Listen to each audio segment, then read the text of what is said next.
Sunday Satsang, February 1st, 2025. Bhakti Sandarbha 26, thank you to my editor. 2026 from Bhakti Sandarbha, translated and wonderfully commented by Sadhana Babaji Maharaj. And so we're on Mahanidhi 129, where Jiva Goswami is describing the power and effect and benefit of practicing Bhakti Bhajan. So in this section,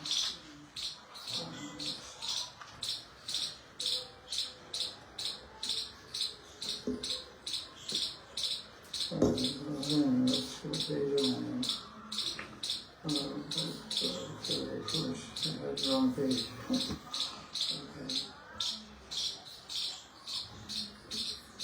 Not there yet. That's ahead again. Maharaj number 98. And Jiva Goswami makes the point that Bhakti is independent of all other methods. It doesn't depend on karma or gyan or yoga or meditation. It just depends on mercy, basically.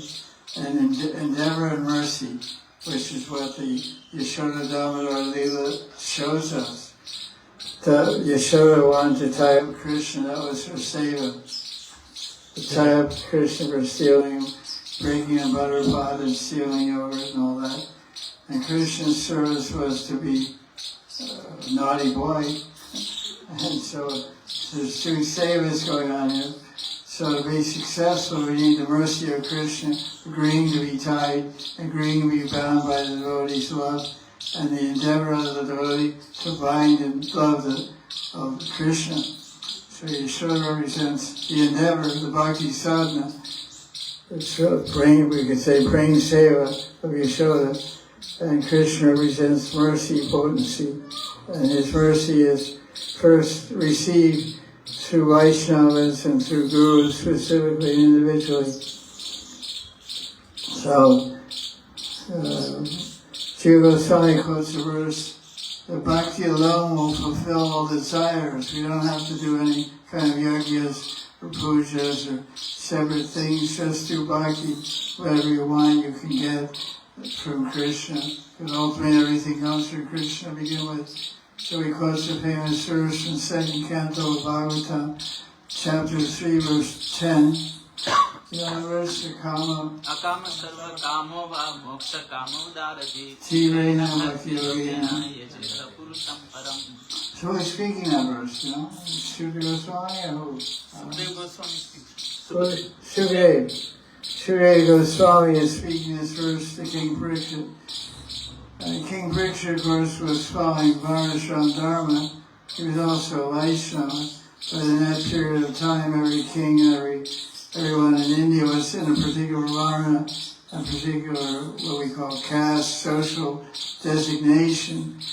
And so Krishna wanted to illuminate to him into the world that whatever you want, you can get by worshipping him. So he said, Akama, Sarvakama, but they have no desire for anything material. Akam, for Sarvakam, you want everything and anything. Money, wealth, power, influence, friends, lovers, friends, land, whatever you have full of desire, or you want liberation. So he's saying whether you're a karmi or a gyani or a yogi or a varnashram dharmi, he's saying, Tirena Bhakti Yogena. He said, by Bhakti Yoga, you can attain a supreme position. Purusham Param, you can attain the supreme personality of God, go to Goloka Vrindavan or Vaikuntha. But Krishna makes a qualifying word here, one word in Sanskrit, which qualifies the type of bhakti. It's not any kind of bhakti. What we're practicing is any kind of bhakti. Somehow or other bhakti. Do it, somehow do it. Chant around lying in bed. Chant around driving the car. You know, we're doing it, but it's not exactly paka. So he says Tirena. What does Tirena mean? Laser beam. Thank you. That's what my analogy. Tirena, he says intense, which is true. It's intense practice of bhakti. And I compare it to a laser beam. A laser is so powerful you can blow up tanks and cut through buildings and steel and everything. It's laser technology. So that's the kind of bhakti that attracts the heart of Krishna. Intense. What's the primary example of Tirena bhakti? Dhruva Maharaj. Radharani. Radharani, you know, I go to the pole star. Truless yogi went to the pole star because no planet. The yogis like to be by themselves. You go to the cave in the Himalayas. So Krishna said, okay, you like to be by yourself, go way up in the sky and get your own planet, man. Everybody will go around you and you'll just look at them. Oh, cool, man. Stand at the center of the merry-go-round. You go to the fun park, you stand in the center where the merry-go-round's going around, these kids are going up and down on horses. You're watching, oh, there they go around. So he's watching the whole universe orbit around the pole star. It's called pole because everything goes around it. So yogis like that. They like to sit on top of the mountain and look at the world. So that's true. So who is better on, true or Bali? Bali Maharaj. Why?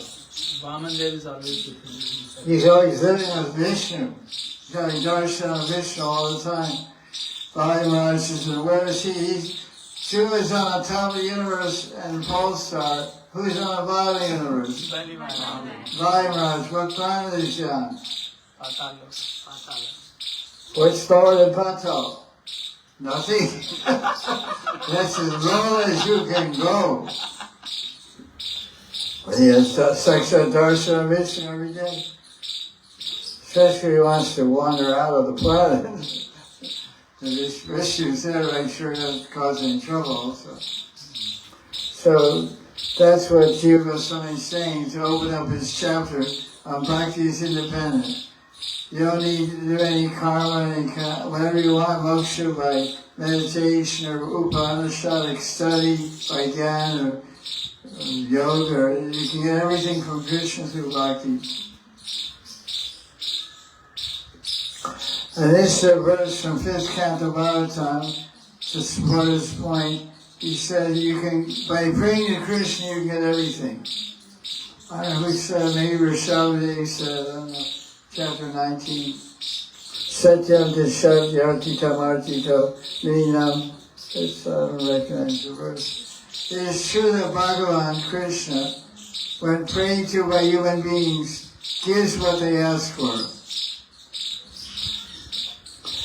Yet he does not offer anything of genuine value.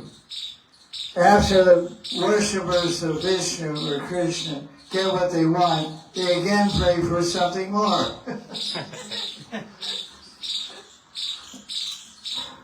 Okay. And then, now, the good stuff comes. Now, Bhagavan personally offers this 5th canto. That's a famous verse. Krishna personally offers them his lotus feet to those who worship, even though they don't want them. That's called tricking you. Thus brings you an end to their material desires. Okay, you want this, you want that, okay, take it. Oh, I want this too. No, I'm gonna trick you. So you're worshipping for a kingdom bigger than your father, Uttanapad. 4th canto, Dhruva Maharaj. No, Dhruva.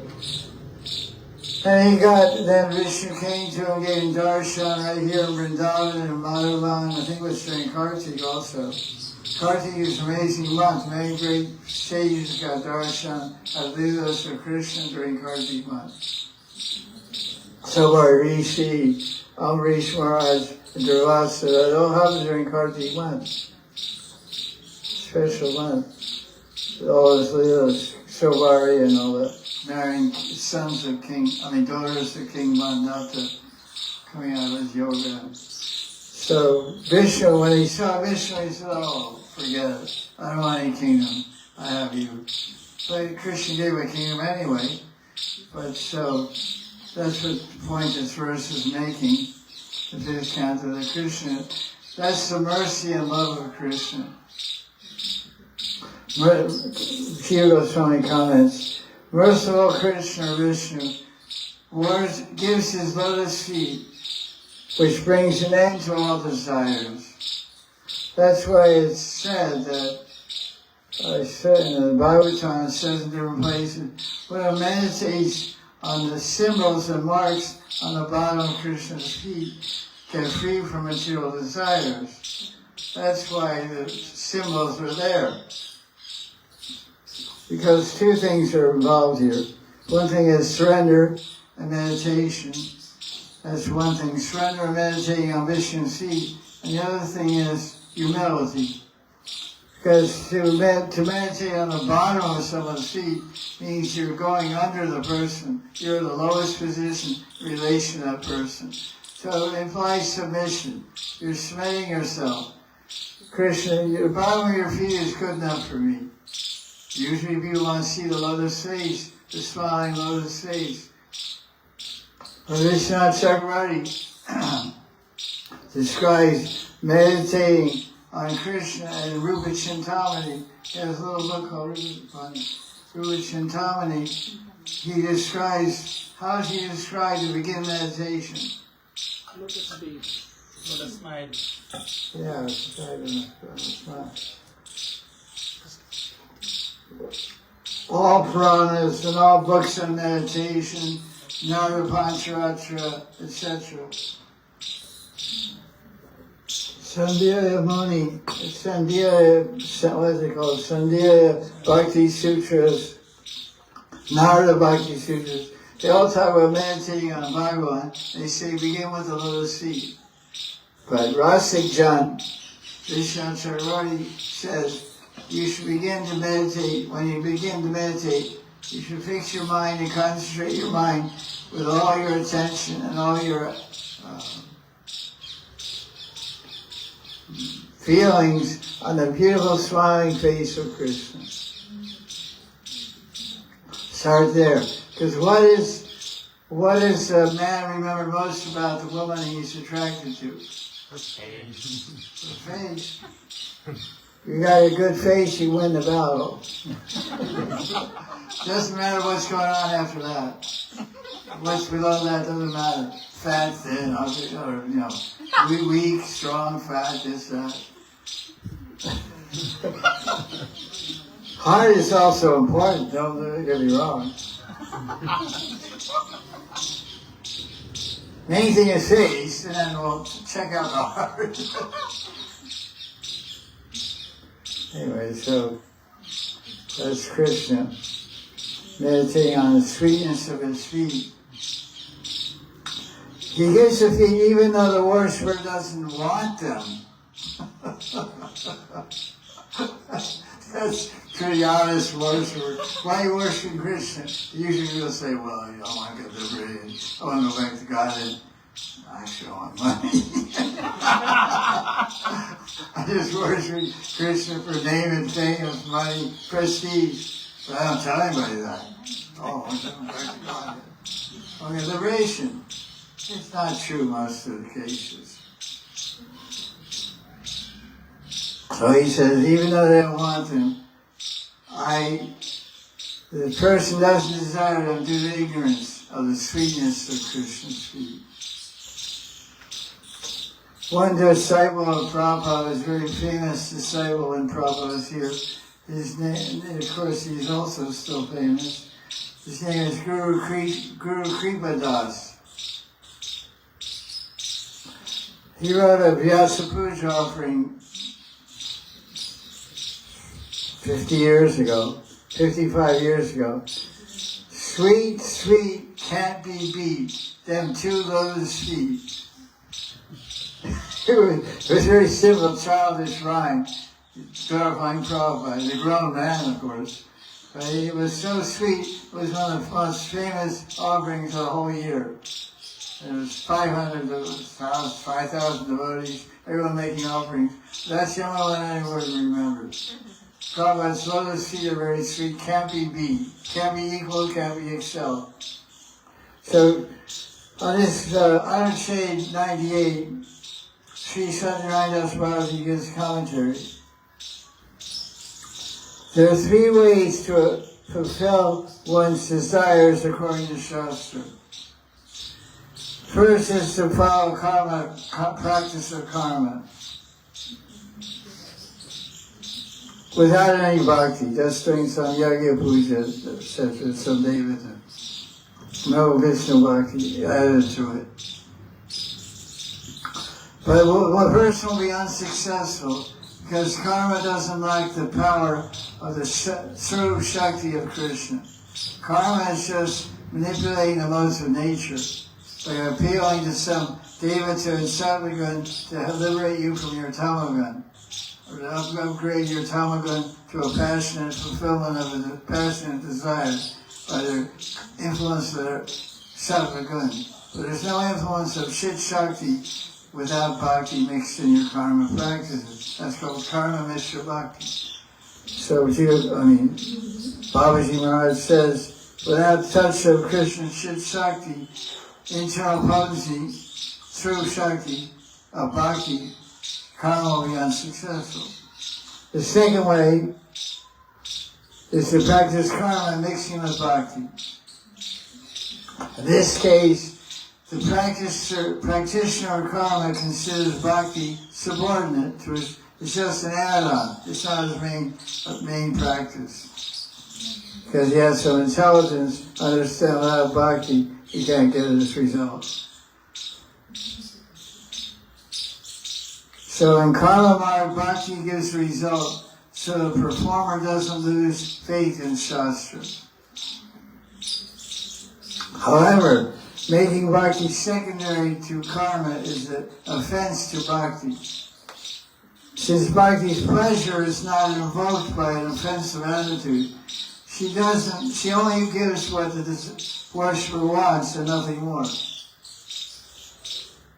So basically, people are practicing karma to get some result, and they heard that if you don't mix bhakti, you won't be successful. So they practice bhakti lackadaisically, but just, okay, I'll do it because I want to get my result.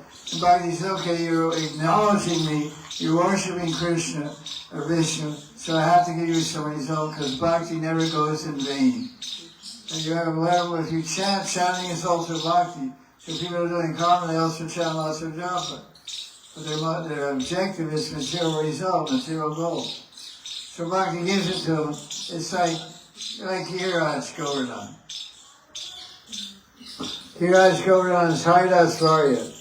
So being Haridas Varya means he's exceptionally compassionate and merciful to Vaishnavas. So Acharyas of Vrindavan say, whenever anyone goes on Govardhan Prikrama, one form of Giraj comes off the hill and sits on your shoulder. Right. On the right side. Senior is always on your right. Walk with the guru on your right, you're on the left. Us on the right, walk on the left. It's etiquette, Vedic etiquette. Balaram Senior, he's on the right of Krishna. Nitai Senior, he's on the right of Gauranga. Advaita Senior, he's on the right of... Both Nityananda and Gauranga. In Mayapur, what's the right? First is Advaita Prabhu, on the right most. All right.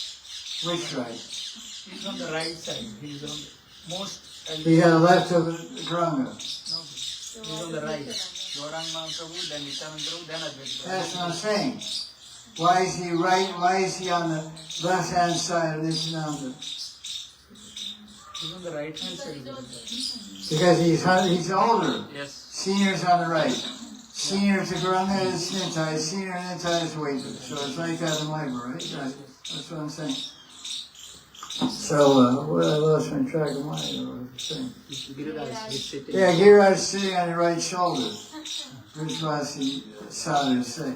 What's he doing? He's listening.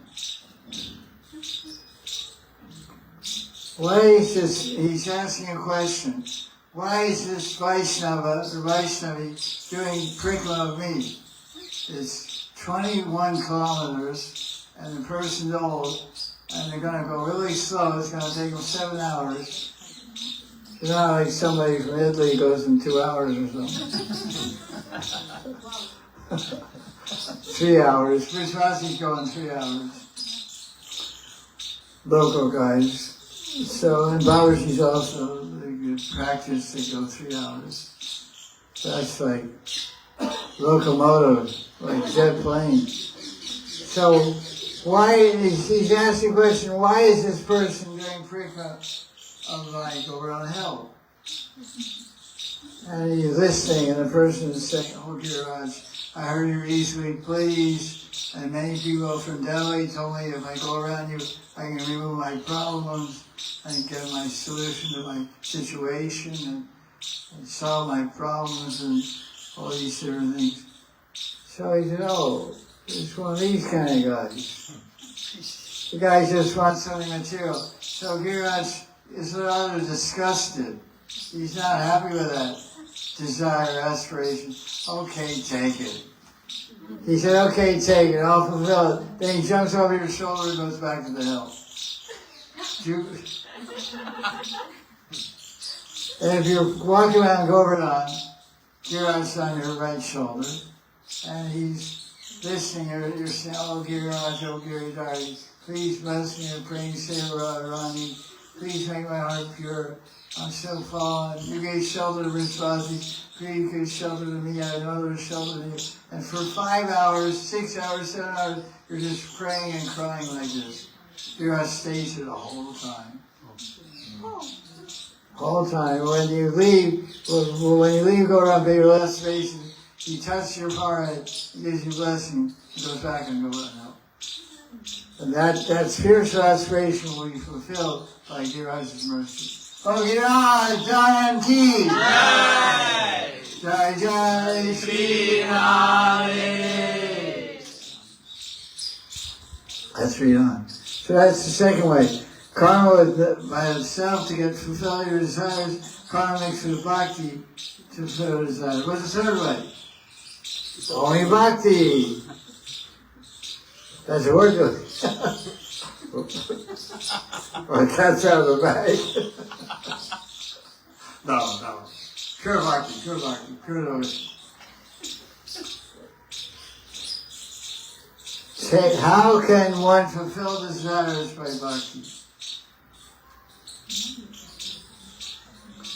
The person who does not offend bhakti, although he wants material boons from bhakti, Krishna awards the fruit, but also gives his lotus feet. So that's the speciality of bhakti. And the karma person gets nothing without some bhakti. If you mix karma and bhakti, then bhakti gives you your karma, but no spiritual thing. But for a devotee who is feeling bad because he or she has material ambition and desires, Krishna is okay, that's not so bad. He gives what they want, but also gets some experience himself, and then they give up that petty desire, material desire. Bhakti brings an end to desire, because of the bliss derived from bhakti is superior to any material pleasure. This is seen in the case of Dhruva Maharaj. Sana Bilashi Tapasi Sidaham Cham Prapatanam, as verse famous verse. Okay, that's that. Let's stop there.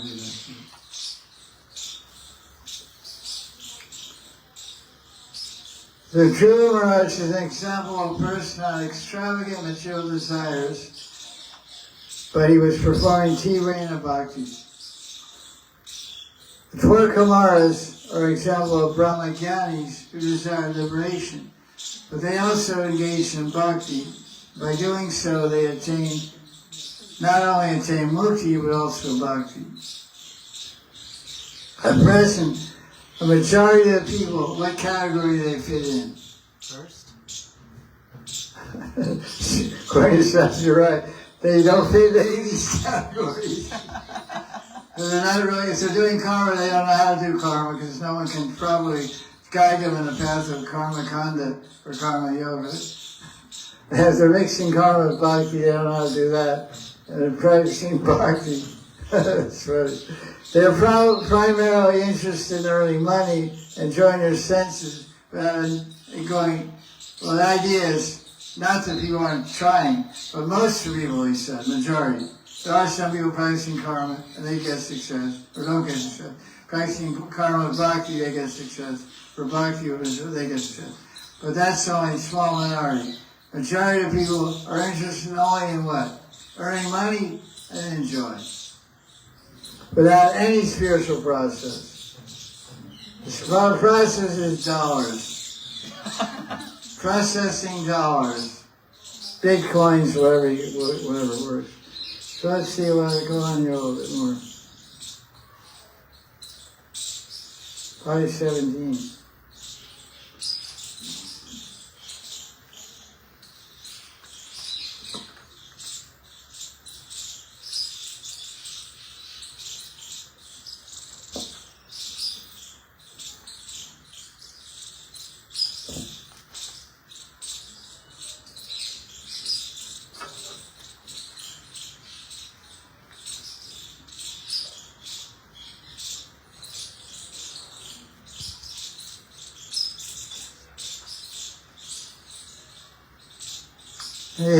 He explains here about bhakti without, following karma, Vedic karma without bhakti. The path of karma marg, which means ritual and sacrificial activity, requires a psychophysical standard of purity that depends upon birth, character and conduct of the person. The person not born in Varnashram system is disqualified from the path of karma. So one part of the path of karma is Agnihotra. It's very popular in the Western world. People do Agnihotra. They do a fire sacrifice to Agni Devi, which is part of karma conduct. And they have no qualification to do it because they're not Brahmins to begin with, and they're not born in Varnashram Dharma. So they get all the cover, homakund, and all the spoons and ghee and wood. They do all the externals, but they don't have the adhikar to actually be successful in their worship of Agni Devi or early morning sunrise Agnihotra. I know many Western people are doing this for so-called health. They're just convincing them, brainwashing themselves to believe they're getting a result. But it's not possible. Because everything there's validation patra, there's time, circumstance, and person. So you're doing a thing at a certain time, but the person doesn't have the adhikar to get results. Because what you're following, Agnihotra, worshiping Agni is described in Vedas. So the whole preliminary to get, before you start doing yoga, but adhikar of the yajna, what do you call it? Person doing yoga, what's he called? That's the person doing yoga before it's called yoga. What's the priest called? Purohit. The Purohit. So the qualification of one to do an Agnihotra. That's in the same Vedas describes how to do it. So they just take out the part, how to do it. Get this kind of wood, face this direction, get this cover thing, use this shuk and shava, these spoons, and sit on a kusa mat. So you get all that stuff, but they don't have the birth or the adhikar or the social position to be successful. It's like, I want the eggs, but I don't want to feed the chicken. You have to feed the chicken to get the eggs. So the Vedas, you can't just take out part that suits your ambition and neglect the adhikar, the qualification. It's heavy. It's really hits you in the mouth, hits you in the nose when I say it. The person not born in Varnashram Dharma is disqualified from persisting in the path of karma. Karma is all about yagas and pujas and rituals. This is so because the path of karma is related to the body and mind, which are products of matter. Anyway, this whole thing. I thought that's pretty interesting. Bhakti, on the other hand, is a purely spiritual path directly related to Bhagavan, beyond all contact with matter. It is the way of the heart, the path of divine love. Birth and social status play no role in this path. Take a look around the room. He's a South Indian Brahmin, he's a South Indian Brahmin, he's American, the Russian, Italian, Punjabi, etc. All different kinds of people, Japan, China, etc. But they're all pure bhaktas. That's the power of divine love. Birth and social status play no role in bhakti. Transcendental devotion and love are the only things that are any importance here.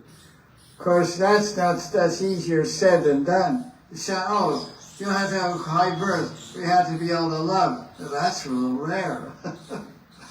We think of loving as part of birth. See, just because you're born in a human body, you automatically have the birthright to love. It's not true. It's not true. It's something to love you have to learn. You have to learn to love. You have to have some scars for love to begin with, from your last life. Most people are cruel, very cruel in the age of Kali. Kali means cruel, very cruel, senseless. No, there's very little love in the world. It's on the basis of an exalted being such as Brahma, the original teacher of the 4 Vedas, expressed his longing to be born in Vrindavan, even as a creeper plant crawling along the ground. Why? The gopis will step on it. So that the dust of the gopis, who are simply cow vaishyas, they say, will be sprinkled on his head. He's the Adi Brahman, original Brahman of the universe is Brahman. He wants to lie on the ground and get stepped on by a gopi. Good idea. Not bad. You know, later on when somebody sees you, they say, what is that conch shell? What is that conch shell on your forehead? What is that chakra on your forehead? Oh, I think that's marks from Maharaj's feet. Because I was lying on the ground, she stepped on my head. That's what you say. Probably, I don't know, he's not saying Radharani, but all the gopis have auspicious marks also. So, bhakti is the basis of all good qualities. Without bhakti, even good qualities are a source of tribulation. Well, it's an example of that. The example is Ravana. Ravana was a Brahmin. He was learned in the Vedas. He wrote commentaries on the Vedas. Ravana's tikas. And the Upanishads. Are they available? That sounds amazing. There's Jiva Goswami's commentaries, Sanatana Goswami, Ravana. Ravana? He was exceptionally powerful, had extra mystic cities, but he was an asura because he was envious and hateful for Bhagavan Ram. On the other hand, there was a girl from the forest, low-caste person, named Shabari. And she was uneducated, but Ram visited her hermitage, her hut in the forest, and happily ate the food offered to her. What was the exact description? Shabari Ram Leela. What's the exact description? Usually she goes and collects fruits and waits for Rama. But when Rama ends, she eats the fruit and sees whether it's sweet or bitter, and only sweet fruits he gives to Rama. Read what he said. Shabari lived in the forest. There's little fruits that grow in the forest called bear fruits. B-E-R, bear. And they grow in Vrindavan also. They're green, they're sour as anything. And finally they get kind of brown and kind of soft, and they're kind of sweet.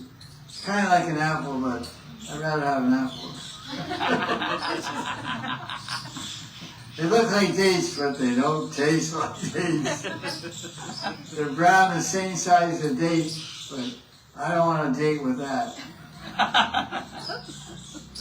So she would pick these green fruits, and they would get ripe eventually.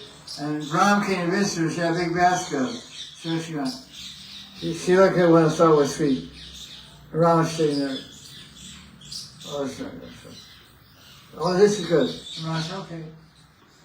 From her hand to mouth. Somebody's hand to Ron's mouth. Sita wasn't there, by the way. Sita may not like it. Well, don't give my Pati that sour fruit, you know. So that was in Sita was in exile. I mean, and with Ravana, captive of Ravana. So this proves that Bhagavan is only pleased with bhakti. Doesn't matter social position, cleanliness, uncleanliness, anything like that.